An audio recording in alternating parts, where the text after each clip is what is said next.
E aí, já pensou abrir o relatório de um investimento e dar de cara com um resultado que parece um verdadeiro desastre? Pois é exatamente essa história que a gente vai investigar hoje. Vamos mergulhar fundo nos números do Fundo Imobiliário Brasileiro, TGAR11, para desvendar o que aconteceu ali. O ponto de partida da nossa investigação é esse número aqui, menos 14,95%. Esse foi o retorno total do fundo TGAR11 em um único mês, em janeiro de 2026. É um número que, vamos combinar, assustaria qualquer um. A pergunta que não quer calar é: o que pode ter dado tão errado para um fundo ter um resultado desses em apenas um mês? É exatamente isso que a gente vai descobrir. Então vamos lá, porque a nossa investigação financeira começa agora. Para a gente conseguir resolver esse mistério, a primeira coisa é entender o cenário daquele mês, janeiro de 2026. E, como vamos ver, foi um mês de enormes, e bota enormes nisso, contrastes. Mas antes de investigar por que isso aconteceu, a gente precisa saber com quem aconteceu. Então, quem é o nosso sujeito da vez? Quem é o tal do TGR11? Bom, este é o TGR11, um fundo de investimento imobiliário, um FII, gerido pela TG Core Assets. E o importante aqui é o seguinte: não estamos falando de um fundo qualquer. Não, estamos falando de um dos grandes nomes do mercado. E olha, os números confirmam isso. O fundo tinha 176 ativos imobiliários, espalhados por 20 estados e 104 cidades. É muita coisa. Além disso, eram quase 150 mil investidores e um patrimônio líquido de 2,66 bilhões de reais. Então, sem dúvida, um gigante do setor. Certo. Agora vamos para o contexto da época. A própria carta do gestor do fundo descreve um mundo, bem, caótico, e entender isso é fundamental para a nossa investigação. Para ter uma ideia do clima, o próprio relatório do fundo trazia notícias da época. Uma delas era sobre uma suposta operação americana que teria capturado o presidente da Venezuela. Independentemente de ser verdade ou não, imagina o nível de incerteza que uma notícia dessas gera no mercado. E o caos não parava por aí. O mesmo relatório comentava que o então presidente americano estava pensando na possibilidade de comprar a Groenlândia. Era esse tipo de notícia quase surreal que criava um ambiente de imprevisibilidade total nos mercados. E na economia, a situação era um verdadeiro cabo de guerra.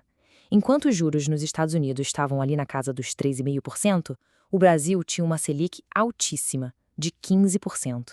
Isso significa que o dinheiro do mundo todo era atraído para o Brasil em busca de rendimentos maiores, o que, claro, tem um impacto gigantesco em tudo.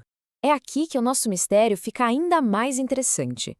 Apesar de todo esse caos global, os mercados brasileiros subiram.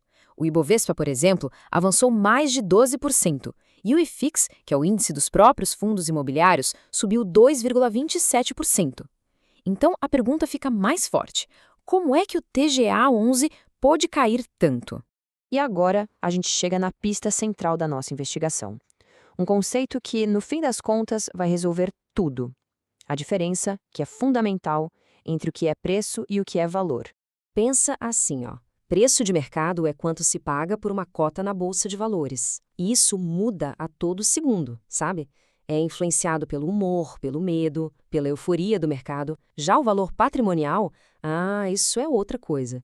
É a soma de tudo que o fundo realmente tem. Os prédios, os terrenos, os projetos. É o valor real do negócio. E olha só a situação do TGR11. O mercado, ou seja, o preço de todas as cotas somadas, estava avaliando o fundo em 1,84 bilhão de reais. Só que o valor real de todos os ativos dele era de 2,66 bilhões. Era uma diferença gigantesca entre o preço e o valor. E quando a gente olha para uma única cota, essa diferença fica ainda mais clara. Enquanto o mercado pagava só R$ 78,25 por uma cota, cada uma delas valia, na verdade, R$ 113,05 com base nos ativos do fundo. As cotas estavam sendo vendidas com um desconto enorme. E aqui vem a grande revelação. No mês anterior, em dezembro, os ativos do fundo tinham sido reavaliados. E sabe qual foi o resultado? Um aumento de 5,52% no valor patrimonial. Ou seja, o ponto crucial é este. Enquanto o valor real do fundo estava subindo, o preço dele na bolsa estava despencando. Ok, mas se o valor dos ativos estava subindo, será que o negócio em si estava indo bem? Vamos dar uma olhada no que o fundo realmente possuía e como ele estava operando na prática. As vendas de janeiro, por exemplo, mostram uma boa diversificação. A receita vinha de projetos de multipropriedade, de urbanismo e de incorporação. Ou seja, o fundo não dependia de um único setor, e as vendas estavam acontecendo em todas as frentes. Para a coisa ficar mais palpável, vamos pegar um exemplo concreto do portfólio para ver de perto, o projeto Parque dos Ingleses, lá em Sorocaba. E os dados desse projeto mostram que ele estava super saudável. Eram 714 apartamentos, com a obra já 90% concluída, e 72% das unidades já vendidas. Claramente, isso não é um negócio em crise. Muito pelo contrário, é um projeto avançado e com um ótimo resultado de vendas.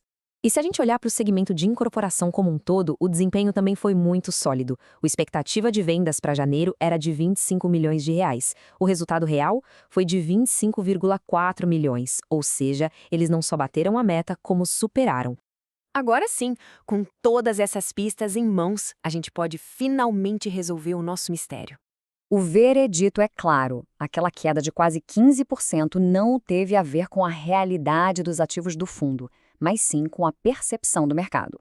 Foi uma queda movida pelo medo, pelo pânico gerado por um cenário global caótico, que fez os investidores venderem suas cotas, desconectando totalmente o preço do seu valor real. Isso tudo nos deixa com uma pergunta no final, né? Quando o mercado está dominado pelo medo, isso é um sinal de alerta para sair correndo ou será que pode ser uma grande oportunidade para quem consegue enxergar o valor real por trás do preço? A história do TGR11 naquele mês de janeiro, sem dúvida, dá muito o que pensar.